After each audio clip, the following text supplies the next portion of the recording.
და ეს უცნაური არის, იმიტომ რომ დღეს ესეთი წარმოდგენაა, რომ ინდოეთში ყოველი მეორე ან დავუშვათ 5-დან 6 ადამიანი იოგი არის. ინდოეთში არც ერთი კლასიკური იოგი არ არსებობს.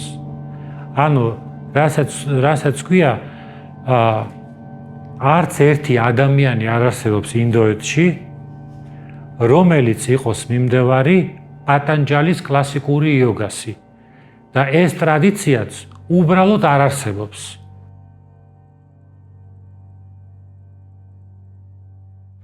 ამ თემას, ანუ ამ ლექციას მე კითხულობ აღმოსავლური, ანუ კერძოდ ინდური და უფრო კონკრეტულად იოგას ფილოსოფიის პოპულარიზაციის მიზნით, იმიტომ რომ მიმაჩნია, რომ იოგას ფილოსოფია ნაკლებად არის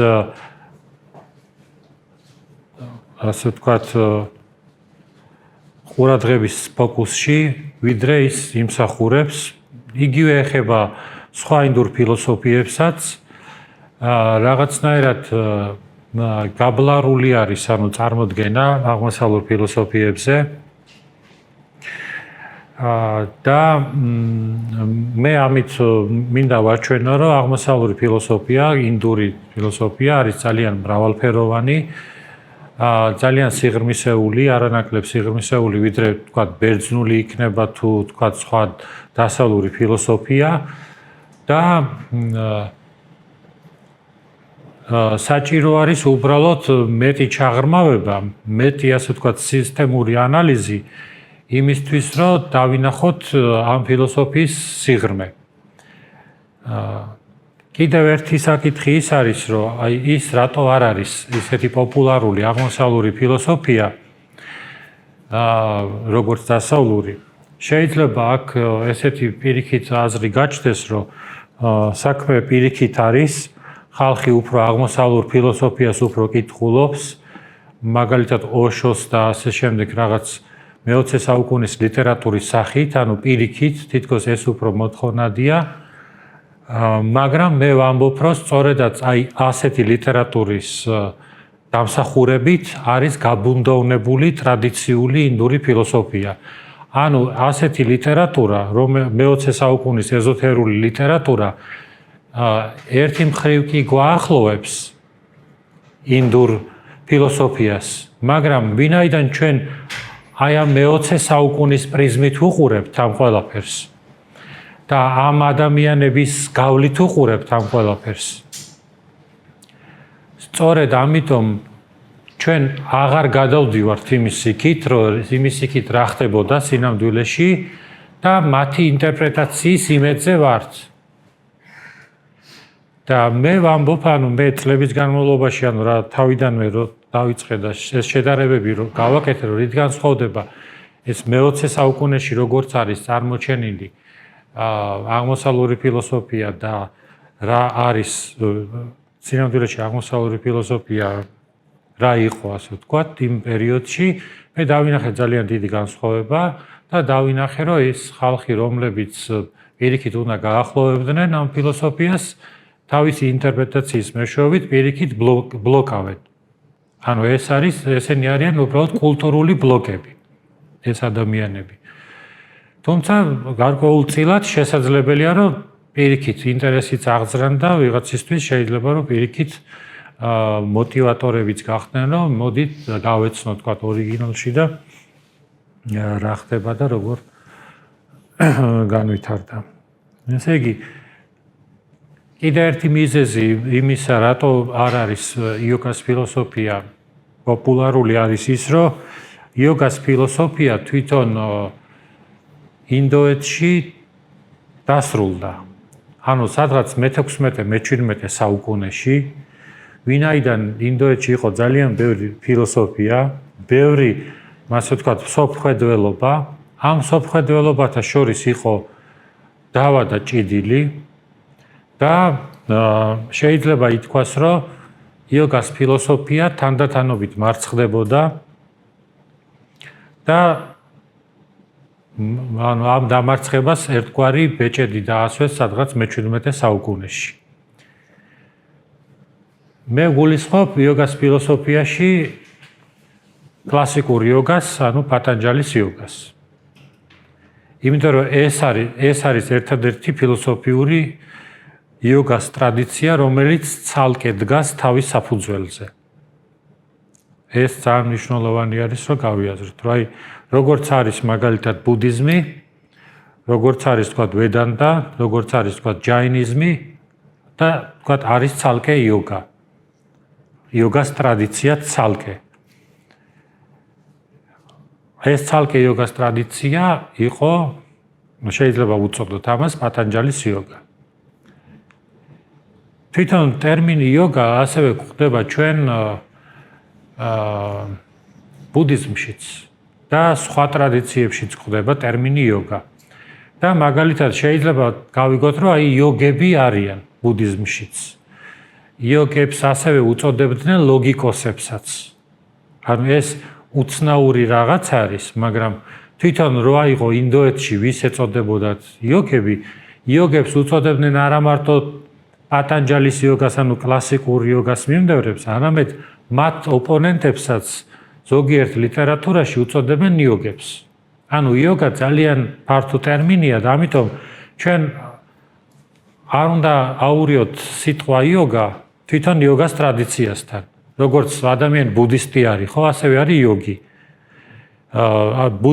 ბუდისტი ადამიანი შეიძლება, ასე ვთქვათ, მისდევდეს ბუდისტურ იოგას. ბუდისტური იოგა ამ შემთხვევაში ნიშნავს ბუდისტური მედიტაციები. და არა ის, რომ ის ბუდისტი იოგი არის, იმ გაგებით, რომ ტრადიციის მიმდევარი არის. ცოტა შეიძლება ჯახლართულად ჟღერდეს, მაგრამ მარტივ სხვანაირ მაგალითს მოვიყვან. არის მართლმადიდებლობა, ხო, ორთოდოქსია. და საქართველოს ითვლება მართლმადიდებლურ ქვეყანად, თქვათ საბერძნეთი და ასე შემდეგ, ხო? მაგრამ ეს ტერმინი მართლმადიდებლობა არ ნიშნავს, რომ მხოლოდ მართლმადიდებლობაში არის, ხო? ეს ტერმინი არის ჩვეულებრივად ორთოდოქსია არის კათოლიციზმშიც. და სხვადასხვა ტრადიციებმაც შეიძლება თავის თავს უწოდონ ორთოდოქსები, ანუ მართლმადიდებლები. მაგრამ კათოლიციზმში მართლმადიდებლობის ტერმინის სხვა თვირთვა აქვს, ხო? და მართლმადიდებლობა როგორც ცალკე ტრადიცია, ეს სხვადასხვა რაღაცა არის.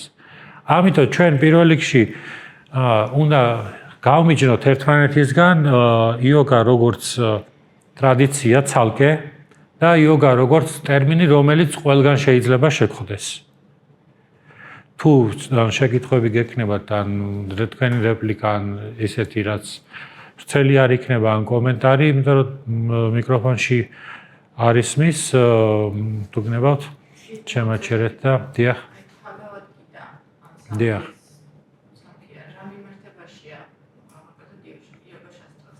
ხო, ბჰაგავად გიტაზე ხوارჯობია რომ ცალკე ბჰაგავად გიტაში ის რასაც იოგა ეწოდება, ეგ არ არის ის, რასაც პატანჯალის იოგა ეწოდება. პატანჯალის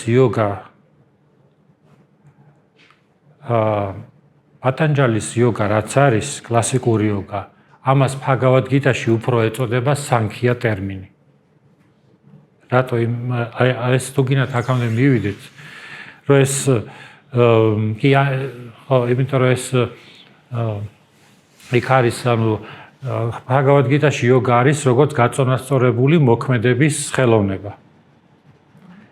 ანუ ეს არის ანუ იოგას განმარტება პატანჯალისთან. ხო? და ეგ უბრალოდ ბჰაგავად გიტაში არის, რომ იოგა არის გაწონასწორებული მოქმედების ხელოვნება. და იოგა შასტრაში ეს არ არის მოქმედების ხელოვნება, ეს არის შემეცნების გზით გათავისუფლება. აი შემეცნების გზა ბჰაგავად გიტაში არის სანქია. ამიტომ ეს ტერმინები მანდაც არ ემთხვევა. და ამიტომ ერთადერთი გამოსავალი მან აი ვინაიდან ეს კარგი არის რომ ეს ახსენეთ, რომ იოგა იქაც ხდება, ეს ტერმინი იქაც ხდება, მაგრამ სულ სხვადასხვა მნიშვნელობები აქვს და ასე ვთქვათ, მოითხოვს დაზუსტებას და სხვადასხვა ტიპის იერარქიები აქვს. და ამიტომ ისევ რო შევაჯამოთ, ჩვენ ახლა ვსაუბრობთ კლასიკურ იოგაზე, როგორც ცალკე ტრადიციაზე, რომელიც მოძღვრება, რომელიც გადმოცემულია პატანჯალის იოგაში, რომელიც არის ფილოსოფიური იოგა. ამ იოგას ამოცანა არის რა? ამ იოგას ამოცანა არის შემეცნების გზით გათავისუფლება. ანუ ჯნანი, ანუ ზნანი, როგორც რუსული სიტყვაც, ანუ იგივე მნიშვნელობის მატარებელია. პატანჯალის იოგა არ მოიაზრებს აზრების გაჩერებას პირდაპირ. ის მოიაზრებს შემეცნების გზით შეკითხვების ამოწურვას, პასუხის მიღებას და პასუხის მიღების შემდეგ გონება ამოწურავს თავის ფუნქციას. ანუ ჩვენ ხო გვაქვს ესე ვთქვათ შეკითხვები და ეს შეკითხვები არის როგორც ცეცხლი და საწვავი და შეშა. და იოგა არ გულისხმობს ამ ცეცხლის, ანუ შემეცნების ცეცხლის ჩაქრობას. ის გულისხმობს მის მაქსიმალურად გაღვივებას, შემეცნების აქტის მაქსიმალურ, ასე ვთქვათ, ხელშეწყობას და შემეცნების შედეგად გონება თვითონ მიდის თავის ამოწურვამდე.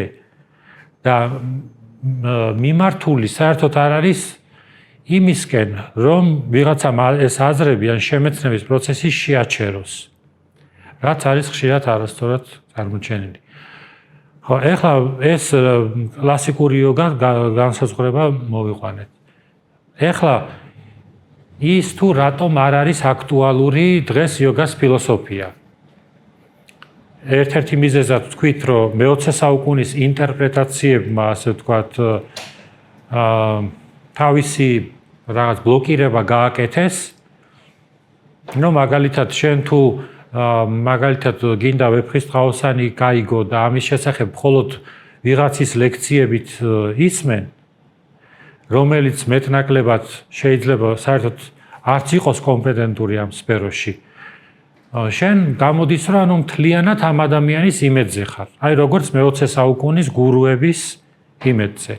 და ამის იქით უბრალოდ არ იყურები. მაგრამ თუ მაგალითად აი როგორც თქვათ ჩვენი დღევანდელი მცდელობა არის ის, რომ არა ის, რომ ჩემი პრიზმით მოხდეს დაუშვათ ამის ინტერპრეტაცია, არამედ მე მივუთითო ის წყაროები, რომელსაც ის თარგმანი, როდესაც გამოქვეყნდება, ანუ რომელიც გამოქვეყნდება ან ის სტატიები, დამხმარე სტატიები, როდესაც დამოუკიდებლად გაეცნობა ადამიანი, აი მაშინ ის ჩამოიყალიბებს თავის აზრს და თვითონ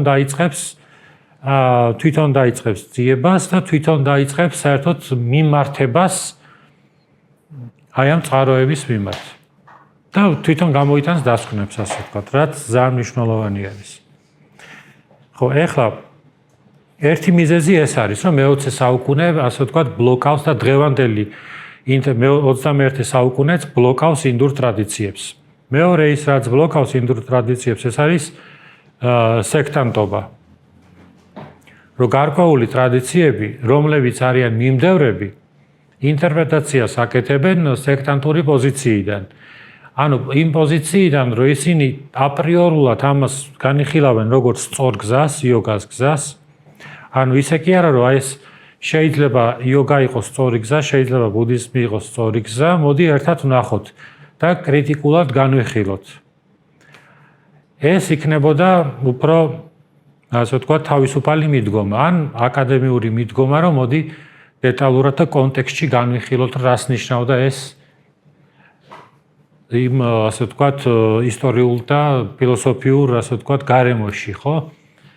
ეს სხვა იქნებოდა, მაგრამ სექტანტური პოზიცია დაინტერესებულია იმაში, რომ შენ ლოგიკურად გეჩვენება თუ არ გეჩვენება, შენ გახდე უბრალოდ რაღაცის მიმდევარი და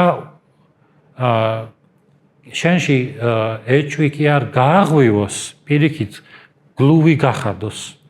რომ შენ რაც ეჭვი გაქვს, ამ ეჭვებზე მიიღო ისეთი პასუხი, რომელიც რაღაც მომენტში დაგეხმარება იმაში, რომ თვალი დახუჭო რაღაც აწეცილ რაღაც საკითხებზე. და ეს შენი ძიება, რომელიც მიმართული არის გამოფხიზლებისკენ, რაღაცნაირად გლუვი და რაღაც მიძინებისკენ წავიდეს.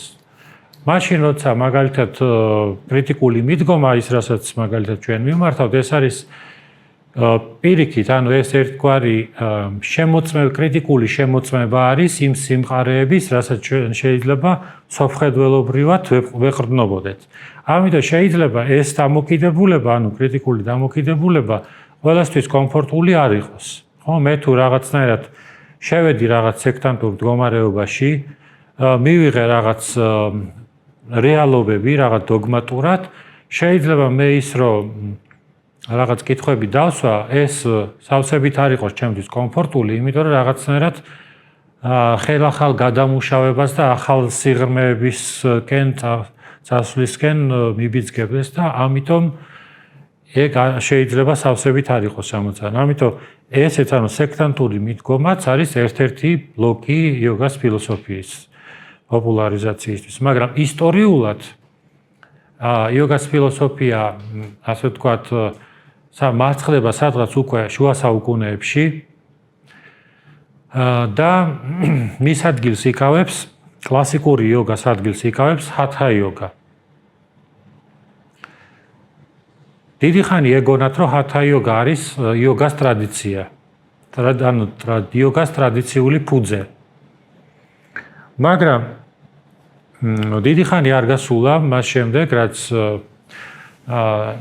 სოას ჯგუფმა დაადგინა, რომ ყველაზე ძირი ტექსტი ჰათა იოგასი არის ბუდისტური. ამრიტასითი არის ეს ტექსტი, რომელიც არის ძირი ტექსტი, ფუძე ტექსტი, ბუდისტური ტექსტი, რომელიც საფუძვლად უდევს ჰათა იოგას ტრადიციას.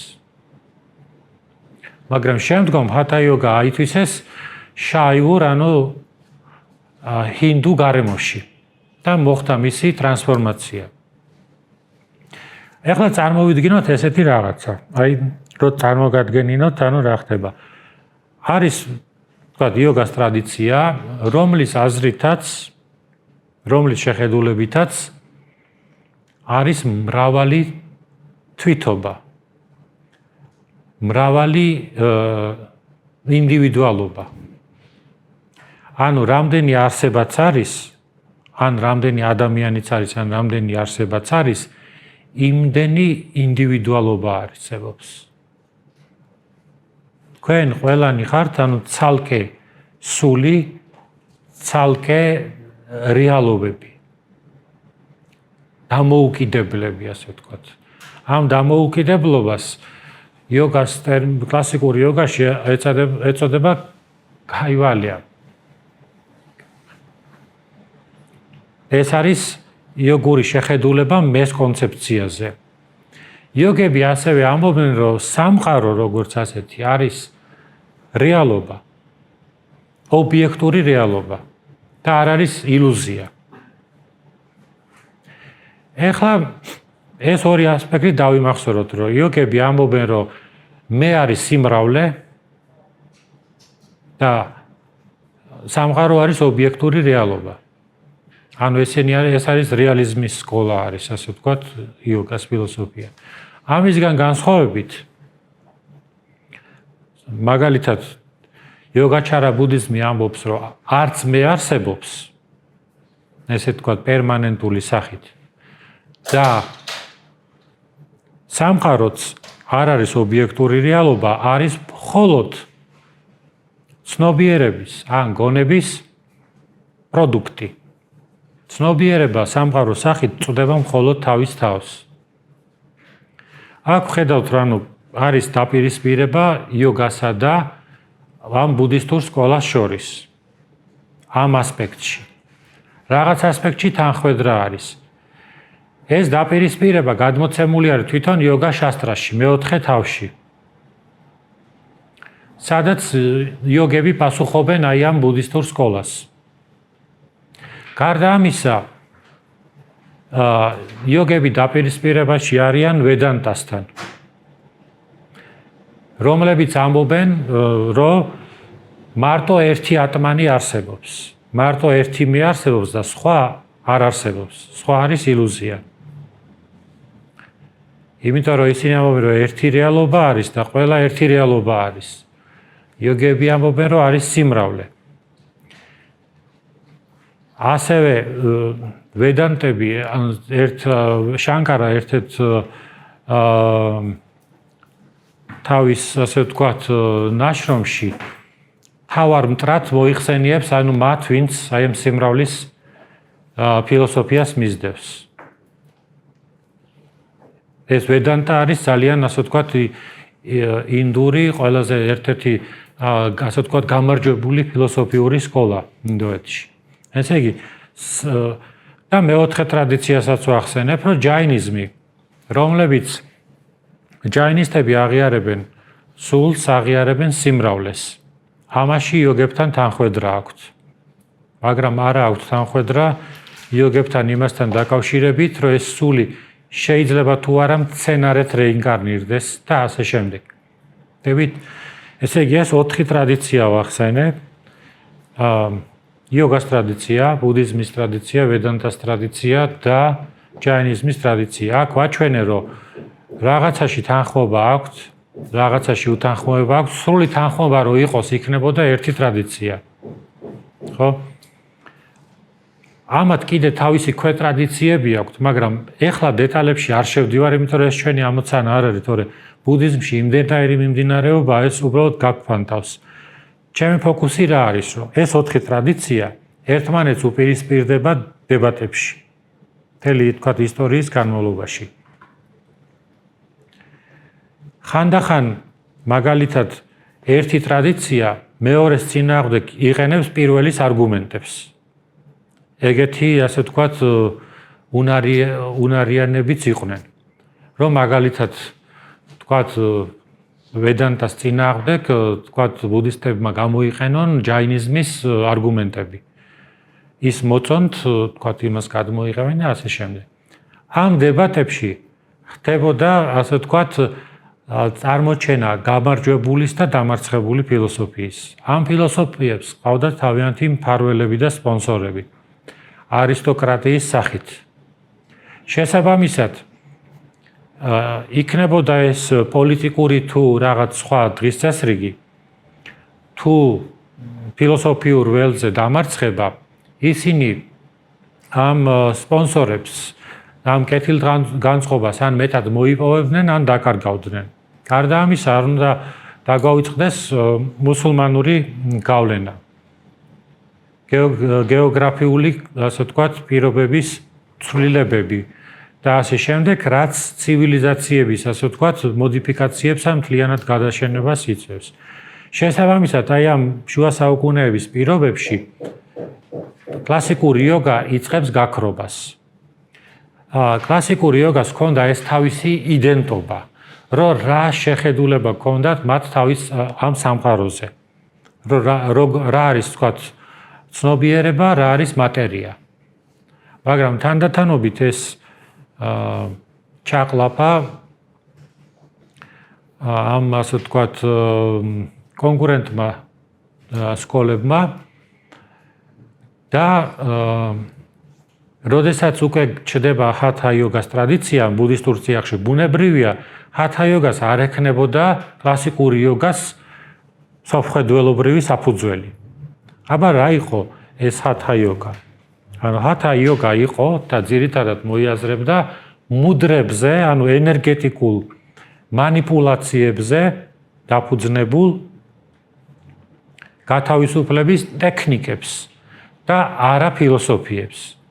იმასაც აღნიშნავდნენ, რომ საერთოდ ჰათა იოგა საერთოდ ემიჯნება ცოდნის გზას და ფილოსოფიურ, ასე ვთქვათ, წიაღსვლებს. ლამის სიძულვილამდეც კი, რომ ეს თავის, ასე ვთქვათ, სოფხედველობრივ ბევრ, ასე ვთქვათ, რაც კლასიკური იოგაში იყო, ეს მით უმეტეს შეიძლება არც ქონოდათ თავიდანვე, ამაზე სოფხედველობაზე უარს ამბობენ და დაყვანილი არის ტექნიკებად. აი ტექნიკა არის, გააკეთე ეს სუნთქვითი ვარჯიში, გააკეთე ეს მუდრა, გააკეთე ეს, გააკეთე ის. მაგრამ რო გავიაზროთ და ასე ვთქვათ, აი ამის, ასე ვთქვათ, ბუნება, რეალობის ბუნებას შემეცნების გზით მიუდგეთ, ეგეთი კომპონენტი უბრალოდ გაქრა. შესაბამისად, ჰათა იოგა თანდათანობით ამიტომ ხდება მისაღები უფრო ზოგადად ინდოეთში ბევრი ტრადიციისთვის. იმიტომ რომ არაფერს არ გთხოვს. შენ საფხედველობრივ, ანუ ფილოსოფიურ სისტემაში არ შემოდის კონფლიქტში. არის უბრალოდ მექანიკურ ვარჯიშთა ერთობლიობა. ესე იგი, ამ პროცესს მეც და არა მხოლოდ მე უწოდებთ დაიკარგა ნდობა გონების მიმართ, რომ გონებას შიგნიდან შეუძლია თვითგაწმენდა, გაცნობიერება და თვითგაწმენდა. ნდობა დაიკარგა და უნდა მომხდარიყო, ესე ვთქვათ, მანიპულაციების გზით, ასე ვთქვათ, გარკვეული ტექნიკით მიღწევა სამართლის მდგომარეობის. მაგრამ თლათ ისეც არ არის, რომ ჰათა იოგას საერთოდ არაფერი არ გადმოიღო კლასიკური იოგასგან. პირიქით, მან გადმოიღო აშტანგა სისტემა. ამას აშტანგა არ ეწოდება, მაგრამ გადმოიღო იამას და ნიამას პრინციპები, ასანები, პრანაიამა და ეს ტერმინები სამათი და ასე შემდეგ. ანუ ეს ტერმინები ყველაფერი არსებობს, ანუ ის პრაქტიკული თითქოს ტექნიკები ყველაფერი არის, მაგრამ არსად არ არის ნახსენები, რომ ეს არის პატანჯალის ან კლასიკური იოგა. ტექნიკა აღებულია, ფილოსოფია გადაგდებულია. შესაბამისად, ანუ თანდათანობით, ანუ ხდება ისეთი ნარატივები, სადაც ნათქვამია, რომ საერთოდ ჰათა იოგა უკვე ყველასთვის მისაღები სისტემა არის. რა მენტალობის ადამიანიც არ უნდა იყოს. მაგრამ ამით თვითონ იოგას ამით რა მოხდა, ნახეთ, სხვებმა არ დათმეს თავისი ფილოსოფია, მაგალითად ვედანტას მიმდევარი თავის ფილოსოფიურ დღისწესრიგში დარჩა და ის დაუშვათ გააკეთებდა დამატებით, თქვათ, ჰათა იოგას, ხო? ან სხვა ტრადიციის მიმდევარი თავის ფილოსოფიის სისტემაში დარჩა და პრაქტიკულად მიმართავდა იოგას ტექნიკებს, მაგრამ გამოვიდა, რომ დათმობა გამოვიდა ძირითადად იოგას ფილოსოფიის ხარჯზე. და მეორე ტრადიცია, რომელიც ასევე განადგურდა, არის სანქია, რომელიც, ასე ვთქვათ, იგივე იოგას სკოლა არის. ანუ იოგა არის დუალისტური სისტემა, კლასიკური იოგა და სანქიაც არის დუალისტური სისტემა. დუალისტური სისტემა ნიშნავს, რომ არის ორის დამოუკიდებელი საწყისი. ეს არის ცნობიერება და მატერია. და ვედანტა არის მონისტური საწყისი, რომ არის ყველაფერი არის ერთი საწყისი, ანუ ცალკე მატერია არ არსებობს, მატერია არის როგორც ილუზია.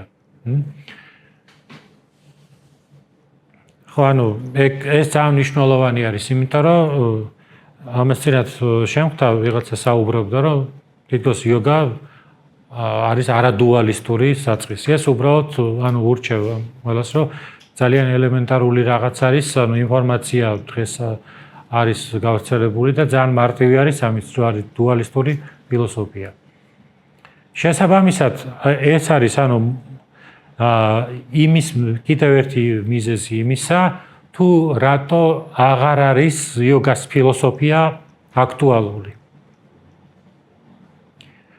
და ეს კლასიკური იოგას გულისხმობ რა. და ეს უცნაური არის, იმიტომ რომ დღეს ესეთი წარმოდგენაა, რომ ინდოეთში ყოველი მეორე ან დაუშვათ 5-დან 6 ადამიანი იოგი არის. ინდოეთში არც ერთი კლასიკური იოგი არ არსებობს. ანუ რასაც ქვია,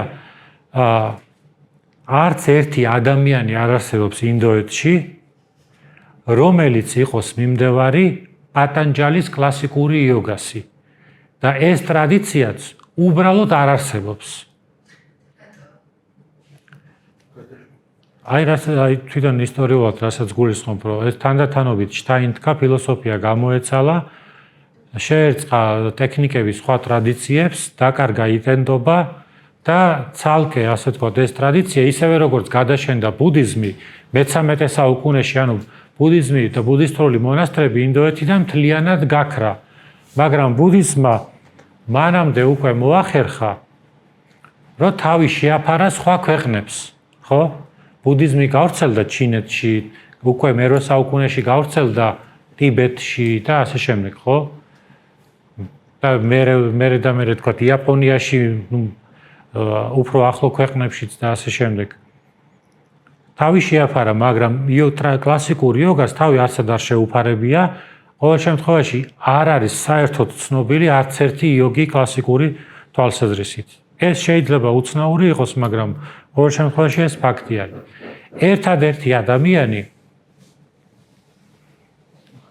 რომელიც ამბობდა, რომ მე ვარ მე-20 საუკუნეში კლასიკური იოგას მიმდევარი, ეს იყო არანია, ჰარი ჰარანანდა არანია, რომელმაც შექმნა ხელოვნური გამოქვაბული. ხელოვნურ გამოქვაბულში გულისხმება, ოფისი, ასე ვთქვათ, აშრამი რა, რომელიც დუმარებაში ცხოვრობდა, აქ მთელი ცხოვრება ასე გაატარა და ის მოიაზრებოდა, რომ ის არის, ასე ვთქვათ, აი ამ სანქია იოგას, კლასიკური იოგას ტრადიციის გამგრძელებელი. ანუ ერთი ადამიანი. მაგრამ არის სპეციალურად ესეთი წიგნი, თანამედროვე ჰინდუიზმის ფესვები, ხო, რაღაც ეგეთი. კნუთ იაკობსენის წიგნი არის, ანუ ძალიან საინტერესო და ძალიან ღრმა კვლევა არის, რომელიც აჩვენებს, რომ არანიას არც ერთი ცოცხალი იოგი ცხოვრებაში ნანახი არ ყავდა და არც სანქიას მიმდევარი და ის თვითონ კომენტატორი იყო თვითონ ერთ-ერთი იოგას შასტრასი და მას მეც ვეყრდნობი, ამ კომენტატორს მეც ვეყრდნობი და შესაბამისად ისიც იყო, ასე ვთქვათ, აი როგორც ვთქვათ, ესე ვთქვათ, ჰაერიდან ტექსტიდან ტრადიციის შექმნის მცდელობა. და ხო და კი, არანიას, ანუ მეც ვეყრდნობი, იმიტომ რომ არანიას კომენტარები ძალიან მნიშვნელოვანი კომენტარები არის, იმიტომ რომ ის შეიძლება ესე კლასიკური იოგას ცოცხალი ტრადიცია ინდოეთში უბრალოდ არ არსებობს. აი ეგ კიდევ ერთხელ რომ გავუსვათ ხაზი, რომ ფიქრობთ, რომ ქვარ რო ააგდო ინდოეთში იოგს უნდა დაეცეს, ეგ ასე ვთქვათ, დაეცემა იოგს, მაგრამ ეს კლასიკური გაგებით იოგი არ არის. ეს არის ან ჰათა იოგას მიმდევარი, რომელიც ძირითადად არის ან რომელიმე კლანის, ან რომელიმე რელიგიური ჯგუფის წარმომადგენელი. მაგალითად, ჰათა იოგები თავიდან იყვნენ ბუდისტური გარემოს წარმომადგენლები, როგორც თქვი. ხოლო შემდგომ აიტაცეს შაივა, ანუ შივას მიმდევარმა თავიანთ, ასე ვთქვათ, სამხედროებრივ სისტემაში ეს ჰათა იოგას ერთ-ერთი ასპექტად შემოიტანეს. ამიტომ ის წარმოდგენა, რომ თითქოს ეს შივასგან მოდის, თან მით უმეტეს კლასიკური იოგა, ეს არის არაზუსტი ინფორმაცია. აი როგორ წარმოგადგენთ, მე-15 საუკუნის ყველაზე მნიშვნელოვანი ტექსტი ჰათა იოგაში, ჰათა პრატიპიკაში პირდაპირ წერია დიდება შივას. ანუ ეს ძირითადი ხაზი არის შაივური და იქ ანუ ეს ჰათა იოგა უკვე ემსახურება აი ამ შაივა ტრადიციას და შაივა ტრადიციაში უკვე ეს სისტემა სამყაროს მოდელი უკვე განსხვავებული არის ვიდრე იოგურ სისტემაში. საინტერესო არის ძალიან, ანუ ვისაც გახსოვთ, სანქია იოგაში არის 25 ელემენტი და იქ არის უკვე ზემდგომი ელემენტებიც, ასე ვთქვათ რა. თუნდაც აი ქაშმირული შივაიზმი ვისაც აინტერესებს. ხო, ეს არის ანუ საქმის ვითარება, რომ ცალკე ესეთი კლასიკური იოგა უბრალოდ არ არსებობს. ჩვენს ხელთ რაც არის მსოფლიოში, ეს არის უბრალოდ ტექსტები, მისი აკადემიური ინტერპრეტაციები და ამ ტექსტებზე გამოძახილი სხვა ლიტერატურაში. მაგალითად, კლასიკურ იოგაზე რას ამბობენ ლოგიკოსები, ან რას ამბობენ სხვა გრამატიკოსები და ასე შემდეგ და ასე შემდეგ. რეალობა ეგ არის. ხო. ეხლა უბრალოდ ეს იყო მონახაზი რაზე? ეს იყო მონახაზი იმაზე, რომ რატო არ არის უბრალოდ აქტუალური და რატო არ არის რეალურად პოპულარული იოგას ფილოსოფია. ამის რამდენიმე მიზეზი დავასახელეთ. ხო, ჩემი ამოცანა არის, რომ ინდური არა მხოლოდ იოგას, არამედ ზოგადად ინდური ფილოსოფიები უფრო აქტუალური გახდეს. განხილვის საგნად თუნდაც და განსაკუთრებით მე რაზეც მუშაობ, ეს არის იოგას ფილოსოფია. კლასიკური იოგა. ამ ეტაპზე ჩემი ფოკუსის სფერო არის ეს. ხო, მე მიმაჩნია, რომ რაც უფრო ადამიანის ცხოვრებაში მეტი ფილოსოფიური განზომილება შემოდის, აი მაგალითად მე შეიძლება წავიკითხო, თქვათ, რაღაცა ჩან ბუდიზმის რაღაცა ლიტერატურა, ან გავეცნო ამ ფილოსოფიას, ხო? ჩემი თვალსაჩინო ამით ფართოვდება. მე ესე უყურებ რა. მე შეიძლება წავიკითხო, თქვათ, ძველი ბერძნული, თქვათ, სკეპტიციზმი. გავეცნო ამ ტრადიციას, ამითაც ფართოვდება, შევიდე იმ სისტემაში, შინაგანი სამყაროდ ვიცხოვრო ამ სისტემაში, სერიოზულად განვიხილო და მე ვნახო, რა აქვს სუსტი წერტილი, რა აქვს ძლიერი მხარე და ასე შემდეგ.